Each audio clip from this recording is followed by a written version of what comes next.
September 21st, 1987. It's been 1 year since I first went inside that house. I have to finish what I started. What I am about to do has not been approved by the Vatican.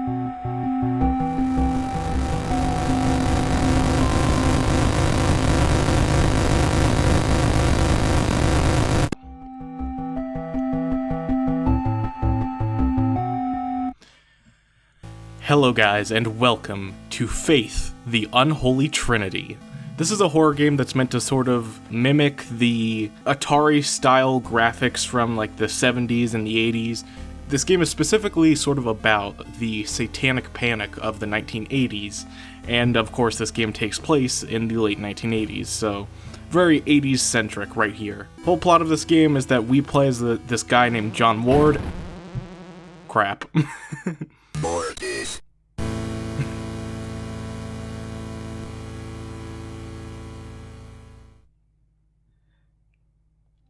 Alright, starting again.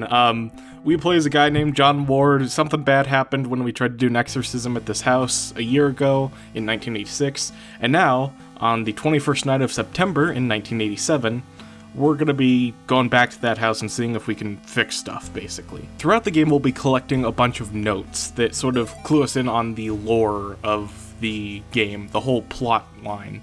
I'll be collecting all of the notes throughout this game and getting all of the endings, so I'll hopefully be able to present this in a way where the plot of the game is very clear and, you can make sense of it just by being a casual viewer. So this first note, have you forgotten already? This forest has a mind of its own.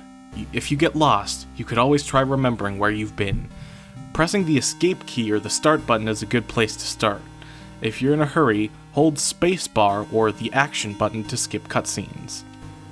So that's actually a new feature that was added in a very recent patch.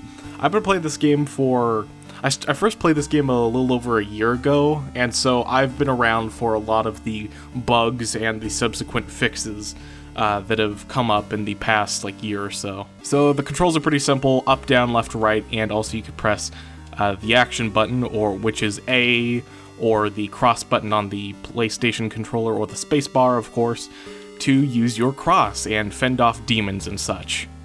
Very funny how the cross button is what you use to use the cross. As you saw there, a truck ran us over when we tried to walk on the street here. That's sort of a running gag throughout the entire trilogy here, because this is sort of like a collection of the 3 chapters that have been released at this point. And so in all 3 chapters, you can get run over at some point by the truck. On the truck, you can see the word Airdorf, which is the name of the creator of this game. I don't think it's his legal name, but it's the name he uses online. So there's sort of an Easter egg if you keep walking right on the road here. I'm waiting to see if we can see it. There. Over by that tree, you'll see a gray man just standing there. Let's try walking over to him.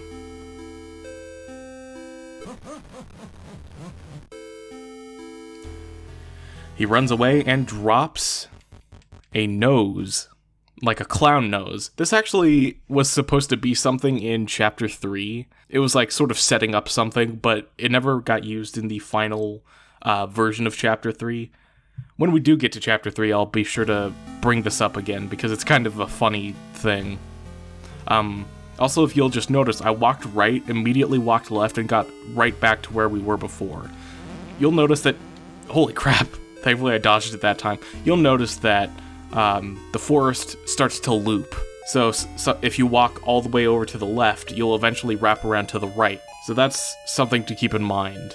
So you'll have obviously noticed in that opening cutscene there that the voice acting in this game, if you can call it that, is done through Microsoft Sam, which was an old thing on computers that's still technically around today through a website called Better Sam that basically recreates voices. It's basically text-to-speech. Ooh, creepy. Speaking of clowns, you're invited. Come celebrate Nate and Jason's 6th birthday party. Saturday, May 3rd, 12 p.m. to 4 p.m. Directions: turn right at 1338 Snake Meadow Hill Road and go straight past the well. Well, we're right at the well here, so we should be heading in the right direction for the house, and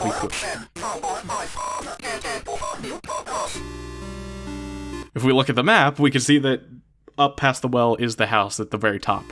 That creature that we just saw, that I warded off with my cross there, his name is Michael. He's our first sort of enemy in these woods. He'll be stalking us, and just gotta be very careful. As we progress and as we see him more and more times, he'll start to get faster, so be sure to stay on your toes just in case he starts to pop up. Anyways, back to what I was talking about with Better Sam. You could go to Better Sam, like the website, and fans have basically figured out how you can recreate each of the characters' voices in this game.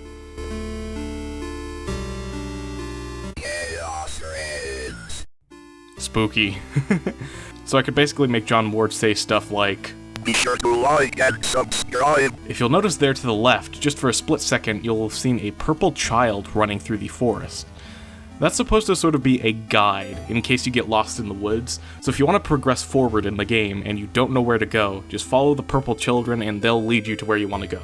Who the purple children are will become very clear in later parts of the game. Today I noticed Amy's favorite tree looks like it's dying.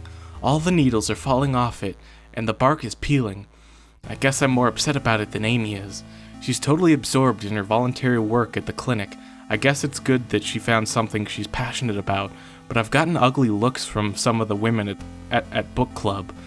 Kathy and her religious friends won't even talk to me anymore. So that was a note from a character named Mrs. Martin, who again we'll learn more about later. The opening parts of this game are very vague with its plot, but as we progress further and further, we'll start to see more and more of the big picture here, see who these characters are, what they were doing, and what their relation to the incident from a year ago is. So an interesting fact that was noted by the creator, Erdorf, in an interview, was that each of the chapters in this game are sort of based off a specific song.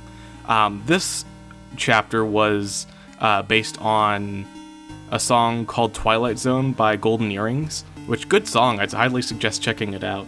One piece of funny trivia about this game is that if you go into the files for the game... Go away, Michael. If you go into the files for this game, there's a folder called Goodies, which is basically just fun stuff that the creator of the game put in just to be like, hey, here's some bonus content as a thanks for buying the game. And within that folder are a lot of memes. If you'll remember, the game over screen that we saw when I got ran over said MORTIS, which translates to something. I'm pretty sure it translates to death or something like that. But one of the memes is the game over screen changed to say Morbius. Morbius.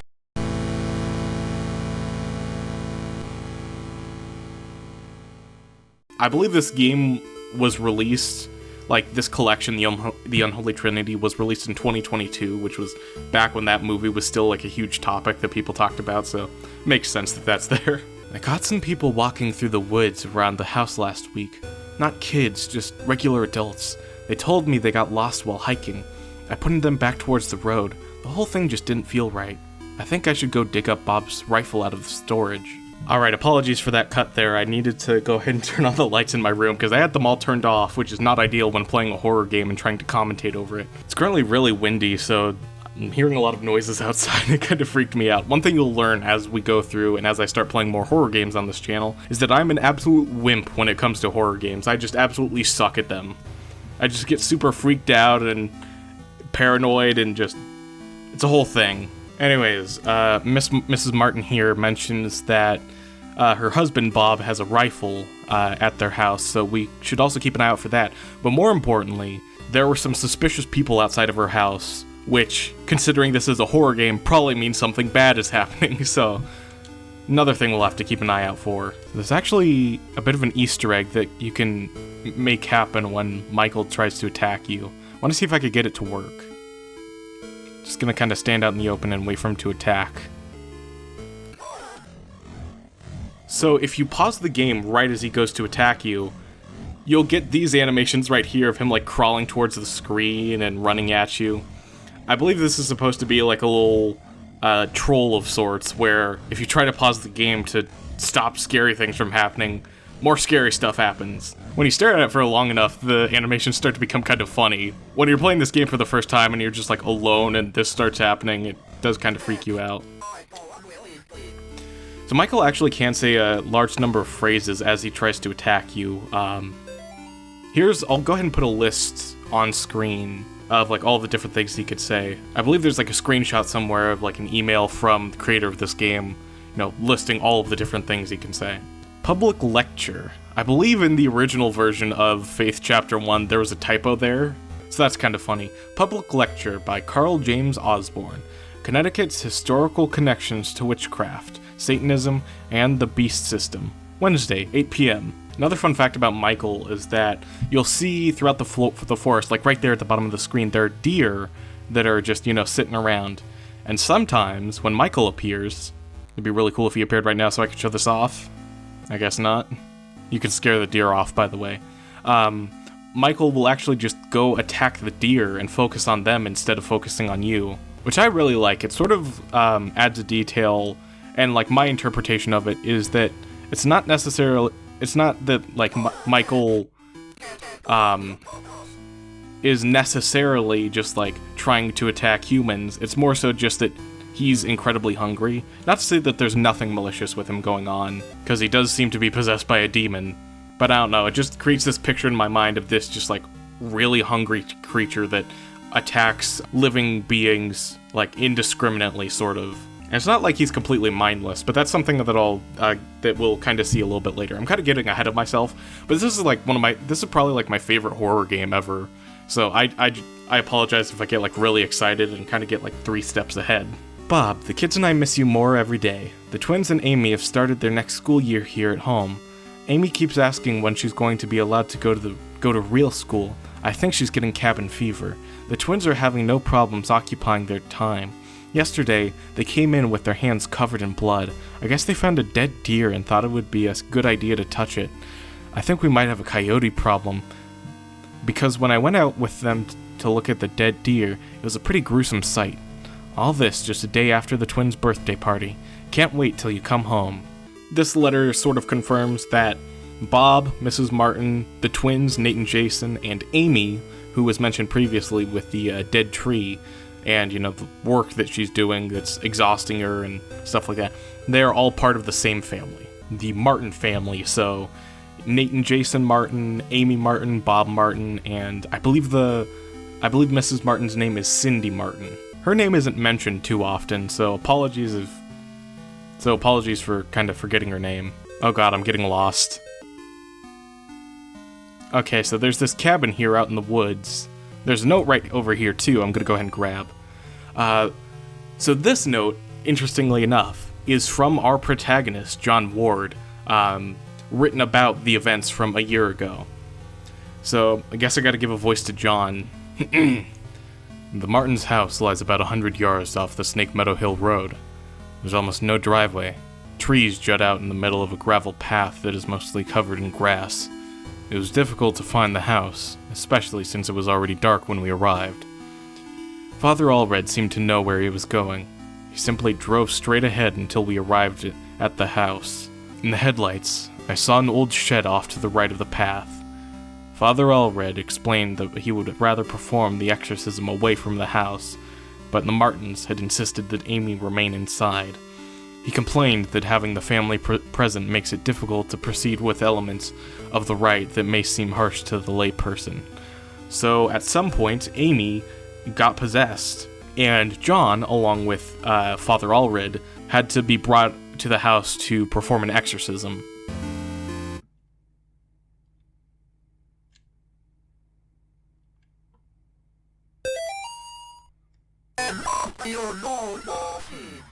I think that's a really cool thing, how the whole music cuts out. You see him a little bit in the window, just the whole thing is very, very cool. I'm scared of him getting me at like a bad angle, but I don't need to worry about dying here because going into the shed autosaves your game, so you'll go right back there when you inevitably die. Mr. Martin, it has taken longer than expected registering the markers on your property as a historical cemetery. Our office has had difficulty identifying who is buried there. The inscriptions on the gravestones are written in a language that we cannot identify. I've sent the gravestone rubbings to some of my peers at the University of Connecticut. I will reach out to you when I get a response from them. All the best, Daryl Henderson, State of Connecticut Historical Society. So yeah, that begs the question, whose graves are these? Because like, as the note just mentioned, they're not like any of the Martins' gravestones. So there definitely is something spooky about this house that we're about to see. So if we go ahead and look at our notes here, we'll see that we've gotten notes 1 through 8. The 9th note is by warding off Michael a certain number of times. So for this, we just need to kind of walk back and forth between screens to make Michael appear, and then after a while, he'll drop something for us. So after you play through this game, there are some bonus modes that get unlocked for each chapter. I don't think you need to play through the whole game to unlock them. I'm pretty sure they're just there from the start, I think. I don't quite remember. But there are bonus modes that make playing through these chapters a bit more interesting. Holy crap, he was fast there. These modes are Lantern Mode, Flashlight Mode, and Turbo Mode. Lantern Mode and Flashlight Mode make it so you can only see like a specific part of the screen, as if John was like holding a lantern or a flashlight. And Turbo Mode speeds up the game quite a bit. You can speed it up by 2 times or 4 times. I've tried out Turbo Mode, and the game even warns you that it's really janky, and I cannot get past like chapter 1 in like 4 times speed. There's a boss fight that requires you to like pay attention to like the way that like a boss like flickers, but when you're in 4 times speed, you can't really see that because this game only has so many frames per second. So it's pretty much impossible to beat that boss fight without like a lot of luck, which I do not have. Now here's a new interesting character. Keep this character in mind. Father Garcia, you are hereby instructed to release Michael Davies from your care and return him to his home immediately. Mr. and Mrs. Davies have already been contacted by our office. Representative of the church is currently en route to their home to discuss compensation in return for their discretion. You will meet our representative there and accompany him back to Rome. Cardinal Gifford. So Father Garcia is a very interesting character that we need to keep in mind. He was instructed to take care of Michael Davies and then subsequently instructed to release him. So obviously he is deeply connected to the creature that's been, stalking us in the woods right here. So yeah, like I mentioned, just keep him in mind for later. Oh crap, okay, I accidentally went up way too high, and that led to me going all the way back down to the road. Luckily, the house is a straight shot from where your car is, so if you find where your car is, just head up and just keep doing that and you'll eventually make it to the house. So some other stuff in the goodies folder that I mentioned earlier is a fan game called Faith Demon Siege. I played it a little bit. It's not particularly my cup of tea, that genre. Alright, completely scratch what I was saying here. I was originally just going to collect footage to show on screen and be like, hey, here's what the gameplay looks like. But then I got hooked on the game, and I played it for like half an hour, and I got to the final boss fight of the game, and then I died. But I all around had a really fun time with it, so I don't know what I was saying here. I thought the game was great. I think it's cool from what I saw, so if you like that style of game, definitely go check it out. Like I mentioned, there are also a bunch of memes, like this one funny gif of Michael being pet. There's also some fairly creepy stuff, like this one photo of like, supposed to look like found footage or like a found image of Michael stalking someone in the woods, which I really like. I think it looks cool. So we reached the house, and in case you missed it, right in the window here, there was a purple person, seemingly not the purple twins that we saw earlier, but most likely related to them.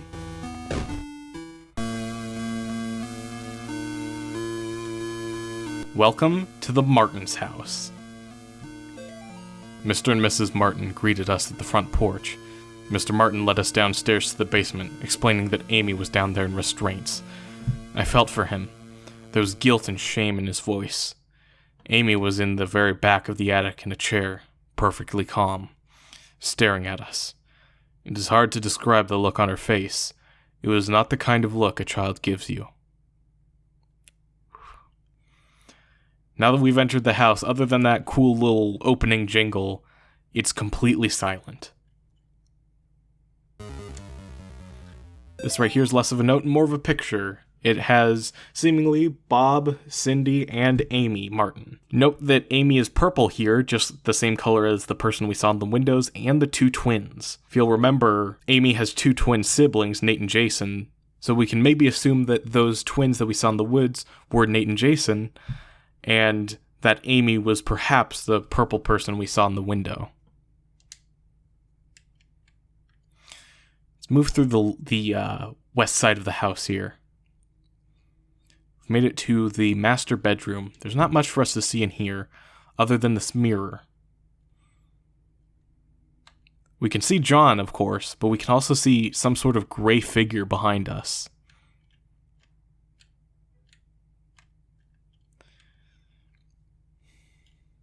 Moving up, we make it to the living room, which doesn't have any notes or anything like that, but I want to keep exiting and re-entering this room. Because there's a little Easter egg we can activate if that has a slight chance of happening. There. Do you see that in the window?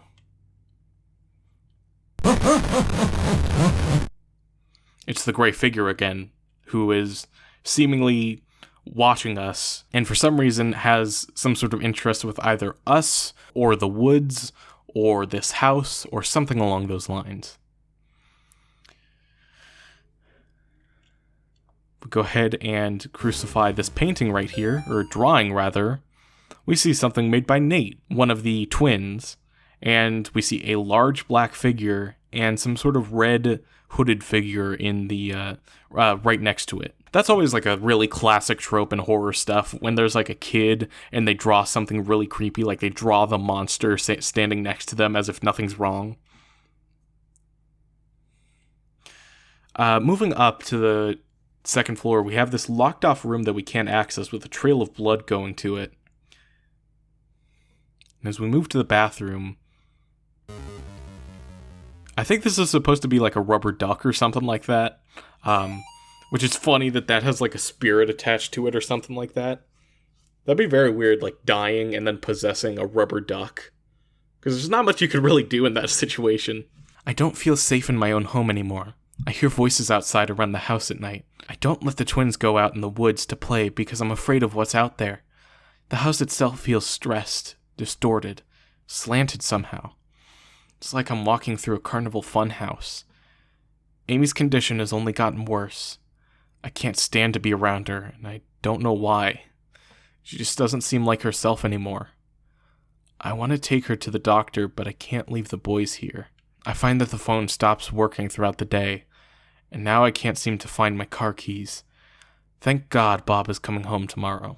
So that was seemingly after Amy was possessed, but before John and Allred were called in to try and fix it. I guess I was the only one who thought to check in the attic. When I got up there, it was freezing cold. I found Amy standing in the back, looking straight at me, like when I first met her downstairs. We spoke briefly, although it was frustrating to talk to her, or it. I experienced a bit of deception from the demon. During our conversation, she uttered my mother's first name, and in other instances spoke perfect Latin.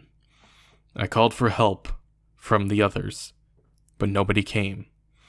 So I raised my crucifix and began the rite again. You'll notice that a lot of the rooms in this game are one color specifically, so like all of the furniture in here is the sort of like orangish color, like this orangish brown, except for this one doll up here, which is pink. So that's how you sort of look out for, at least in this chapter, how you look out for stuff that's seemingly possessed, just stuff that looks out of place. Bob must be stationed somewhere in the Middle East because he sent over this weird-looking doll for Amy's birthday. I'll ask Ganesh about it next time we have a book club. She looks like she could be from over there. Amy didn't seem excited to see the doll. I think she would rather have a phone instead. Or maybe seeing a baby doll makes her feel self-conscious about working at the clinic.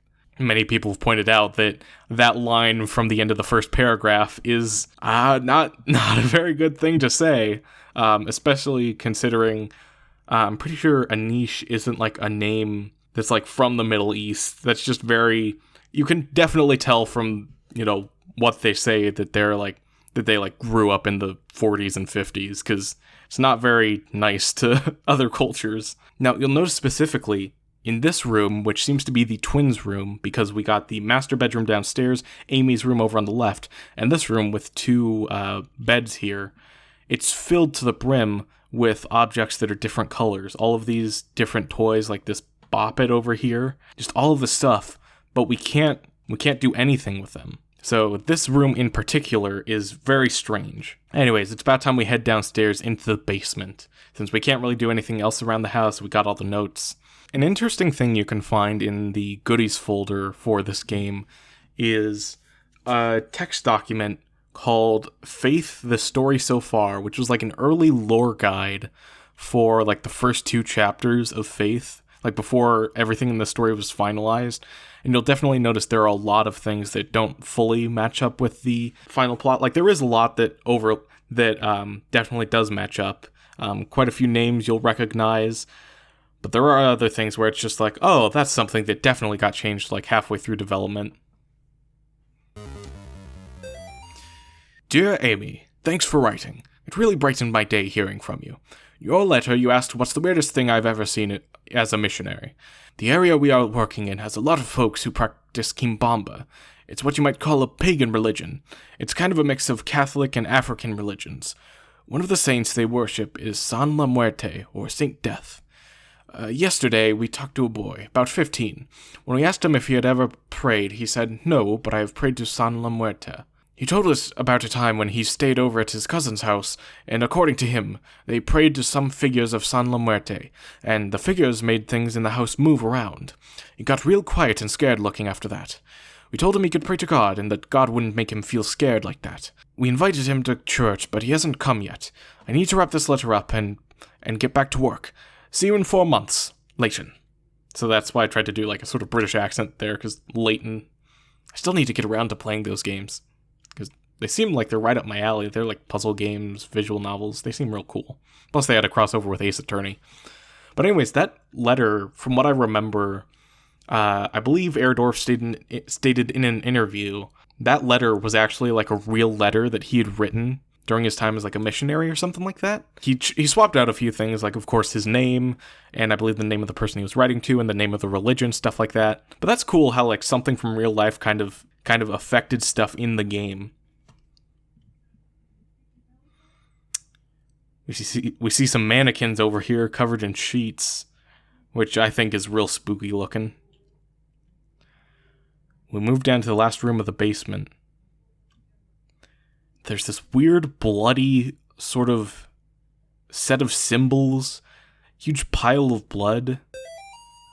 And we have a note from John. Amy's parents could not endure witnessing the proceedings of the rite for long.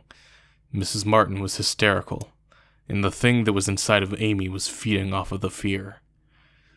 Father Allred asked me to take the Martins upstairs.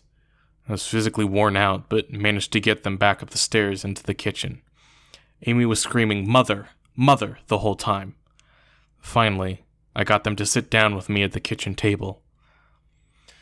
After a few minutes, we couldn't hear much of anything down in the basement, so I went down to check on things. I found Father Allred lying on his back, unconscious, with his arms spread out wide. Amy was not in the chair.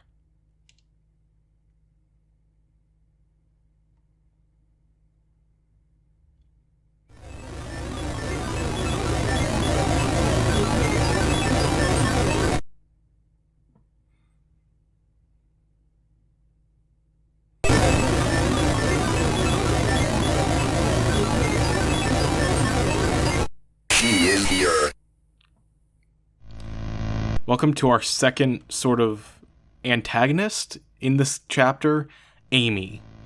So, that little cool cutscene right there is using an animation style called rotoscoping, where you like record a video of you doing something, and then you draw over it to make it look like, and then you draw stuff over it to sort of animate it, which looks really fitting. Because it's supposed to sort of look janky and sort of weird and unnatural, which very much fits with this sort of style of game. I think it looks so amazing. But yeah, Amy is sort of like a weird fight to learn it first. You hit her with your crucifix. One of the 4 Amy's that appears around you will flash at different intervals from the other Amy's. So if you'll notice right here, the one on the top, it sort of flashed at different times. So that's what you gotta look out for. This was the boss fight that I was talking about earlier that's sort of difficult to do in 4 times speed, because when you're in 4 times speed, you can't really see the flashing at all. Once you defeat Amy enough times, she'll open up the attic door. I believe if you're in a different room, John will say something along the lines of, I heard a door open. I heard a door open upstairs. Really cool. We move up into the attic, and we see a bunch of mannequins here. This reminds me of the goodies folder, which in it contains this really creepy picture of an attic filled with a bunch of mannequins. Let's get this note. So this note is from John, once again, talking to Molly, a new character. Molly, the church might contact you in a few days to tell you their version of what happened to me. I want you to hear it from me first. A year ago, I was involved in the exorcism of Amy Martin. What they said in the papers about what happened isn't true. She, my superior, Father, with, when I confronted her, she managed to cut the power to the house, and her own parents, with their own. I have to go back to that house. The nightmares I'm having are real. She's still there, waiting for me.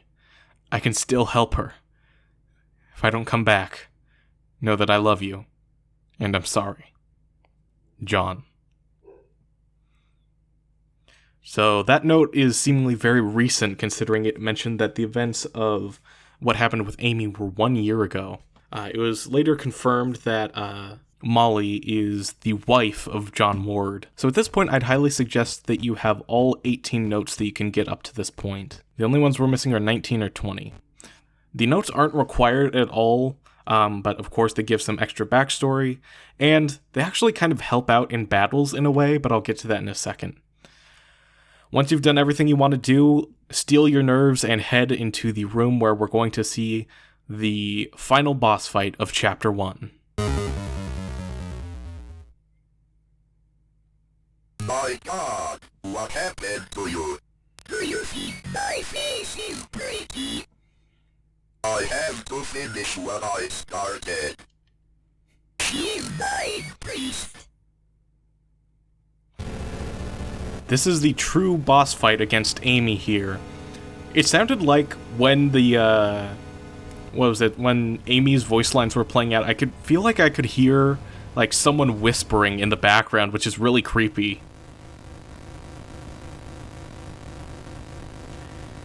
Speaking of creepy, Amy has a huge gaping hole in her face. Her attacks here are similar to what they were before, but you have to hold down your cross instead of just, immediately letting go. And she'll try to attack you from... And she'll also try to attack you, so be sure to jump out of the way. She'll attack you from the opposite side of whatever...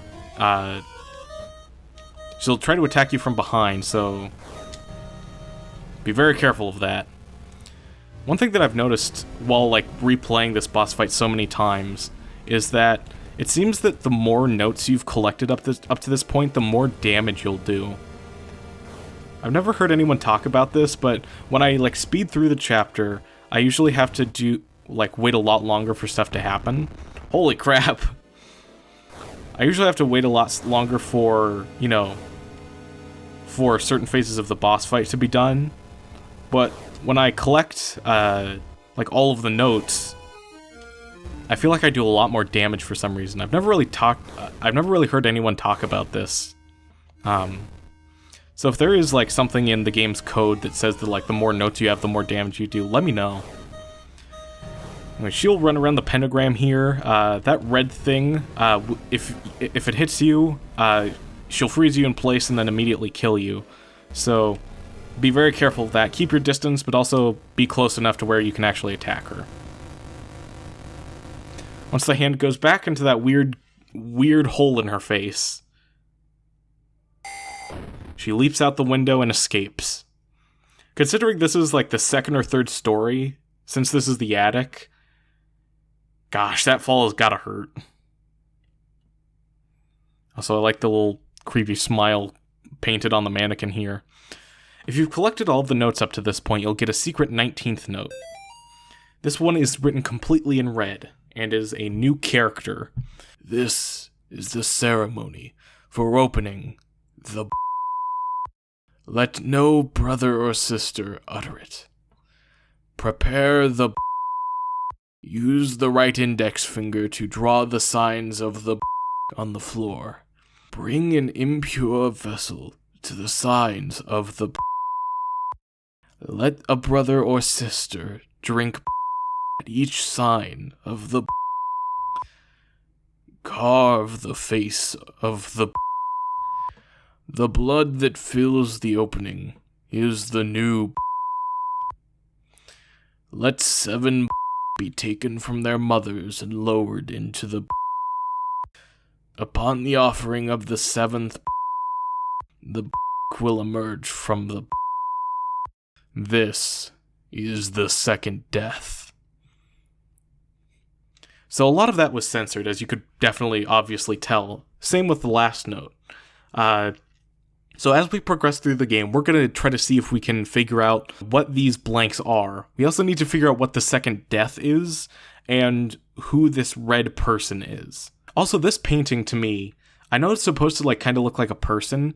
It reminds me of, you know that hidden thing in the files of Five Nights at Freddy's 2 that was called Mike something? I don't know why, but that's what this looks like to me. Anyways, moving on. So we have the classic sort of backwards writing on the ground there that says kill her, presumably referring to Amy. And we also have Bob's rifle down here. A gun with 1 bullet.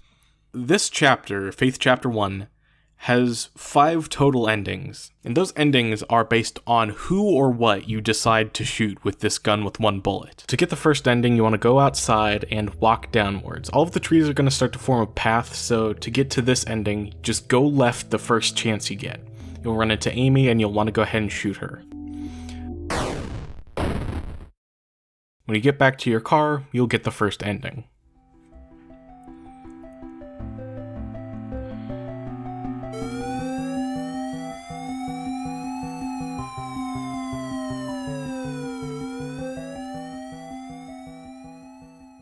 Now, after each of these endings, you'll get a bunch of text talking about stuff that happened after the endings or that relates to the endings. I'm not going to read them all out loud here, but you can go ahead and pause and read through all of these. I'd highly suggest reading through them, too, because they are kind of important.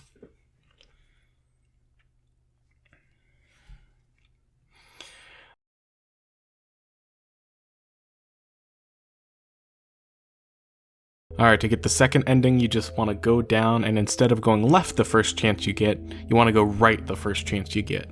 You'll come up on the shed from earlier that we got the key from, and you'll want to sneak behind the gray person we see here, the same gray person we've been seeing all throughout the game. Sneak up behind them, shoot them, and then head back to the car, and you'll get your second ending. I will say of the Lord, He is my refuge and my fortress. My God, in Him I will trust. I shall not be afraid.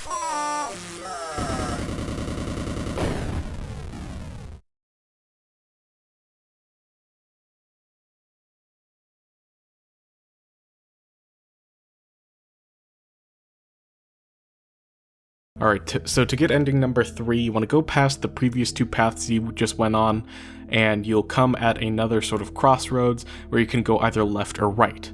Go left here, and you'll see that sort of sacrificial circle from earlier with a fox in the middle. Shoot the fox, and then head back to the car to get ending number 3.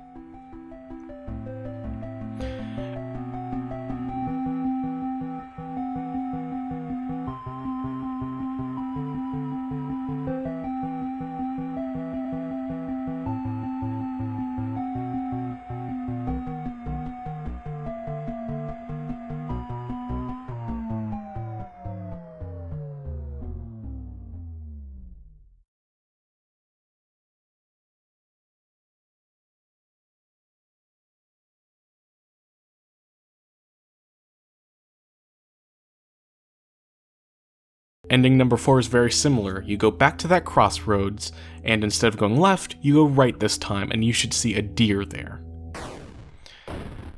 As always, shoot the deer, head back to the car, and get ending number 4. I will say of the Lord, He is my refuge and my fortress. My God, in Him I will trust. I shall not be afraid of the terror.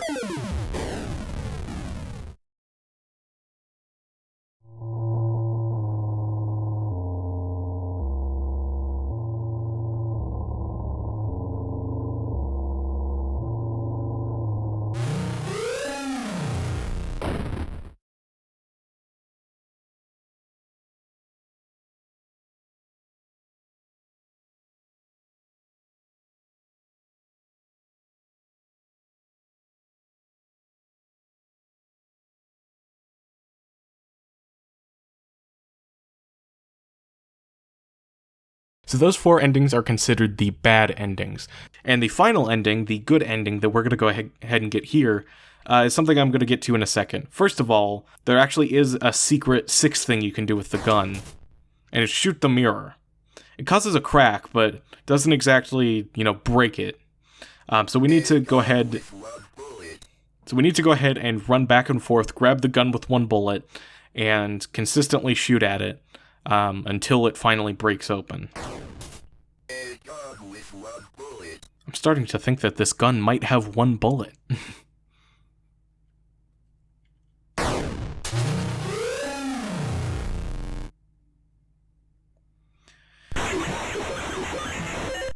Shooting open the mirror leads to this secret boss fight. It'll progressively try to get closer to you, so just hit it with your cross until it teleports away. If it gets too close to you, then you can start running away. Its running speed can change. I don't think it can go faster than you, but it can outmaneuver you in some instances, so be wary of it.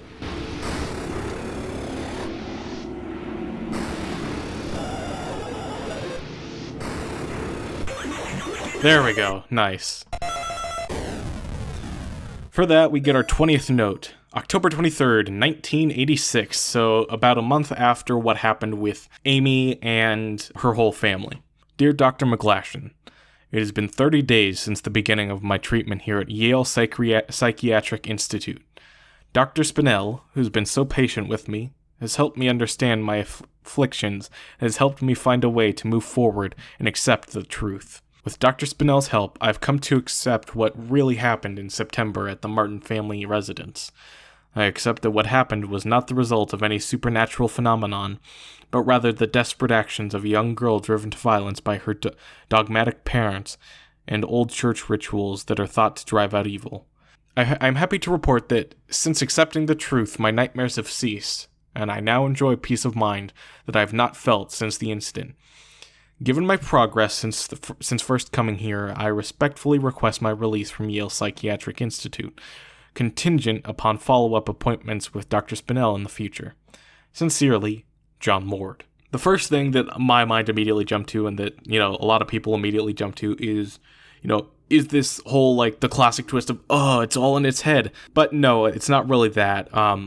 But it is important to note that John did go to a psychiatric ward for a month after the events that happened at the Martin household. So what happened must have really messed with him, to the point where he mentioned that he had nightmares. Another interesting thing to note is that there is some stuff in that note that conflicts with John. Because in that note, he said that, he's oh, I finally accepted what happened. Nothing supernatural or weird happened. But we see John here in the game, and he fully believes in the supernatural. In fact, we just saw some supernatural stuff up there. Also, he mentions, not having nightmares in the note, I'm pretty sure. Yeah, my nightmares have ceased. But in this letter to Molly from John, he mentions having nightmares. So something's weird with that letter right there. But anyways, now that we got all of the bonus stuff from this chapter, let's head over, grab the gun with 1 bullet. And what you need to do is take it back to your car down at the bottom of the map. An easy way to go back down there without having to walk all the way down there from the top of the map to the bottom is to go down one screen, right one screen, up one screen, down one screen, and then left one screen. It utilizes the way that the forest loops in order to immediately put you back where your car is. Something I sort of figured out that I think is really cool. With this, we just take the gun and go back to the car. Shit. MORTIS. Well, I guess you sort of got to see the Michael's jump scare there, if you could call it that. More of a death screen. All right, here we actually do this correctly.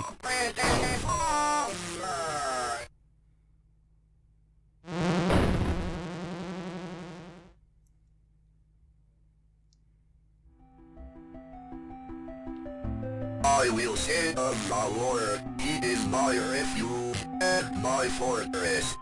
My God, in him I will trust. I shall not be afraid of the terror in the night, nor the evil that walketh in darkness. Because I have made the Lord my refuge. Because I have set my love upon him, therefore will he deliver me. I shall call upon him and he will answer me. He will be with me in trouble. He will deliver me and honor me. I can't explain what happened at that house. I can only have faith that I did the right thing.